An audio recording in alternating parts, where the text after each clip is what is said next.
andito kami. Mali yung mga isinuot naming damit.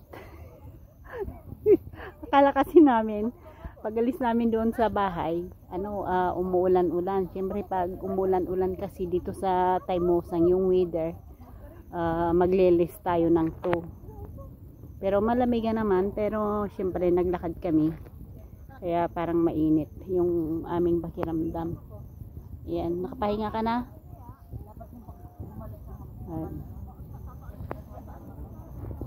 Finally sa how many years ko dito sa Hong Kong, ngayon lang ako nakarating dito banda guys. Ito yung pinapangarap kong puntahan na nakikita ko sa mga post ng mga kababayan kong OFW dito. Lagi silang nangmamasyal dyan sa bundok na yan. So sabi ko kay Sylvia, try natin. Sabi Sylvia, malayo. Hindi ko siya pinaniwalaan na malayo. Malayo din para talaga. Happy New Year everyone. May ada kami ti kabanbantayan nga magmag na. Ayan. Yeah. Day pati ubing, abakin dak pa lagi ubing nga umuli ti bantay. Nay. Awanan ni Lola.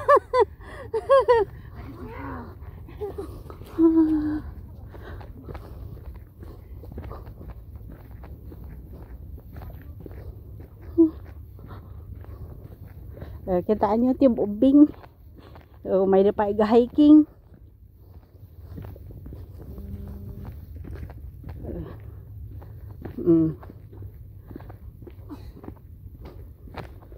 No ito'y tanga nagnatatay silbihan tanga unay nga nabanog.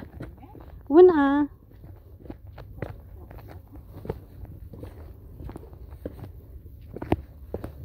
Narigat lang dito ta puro babato. Ano ti alig dito ya? Kita ka man kay dito ko. Alain ta de dirona.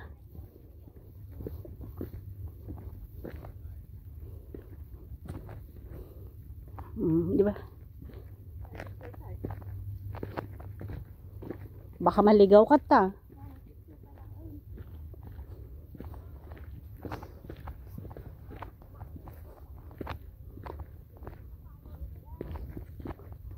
Ijay tangag picture. Bayar nga bantay.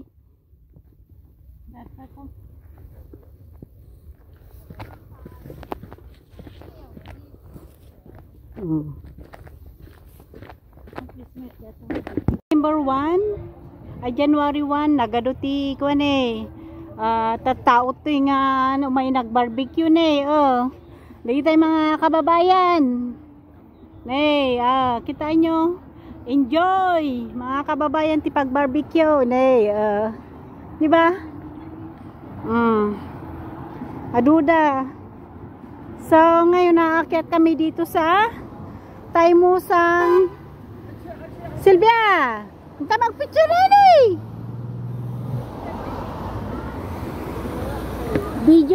video.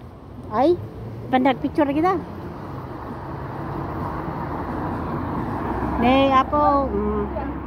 Enjoy mga kababayan dito sa Taimosang. Nagtinda sa barbecue tini kasi yung weather. Hindi siya ganong malamig, hindi siya ganong mainit. Patamtaman lang. Ayan, daming papapicture. So maghintay rin kami ni Sylvia yung aming turn. Magpicture din kami. Ayan. Sylvia ni atayar ng akyat sa bundok.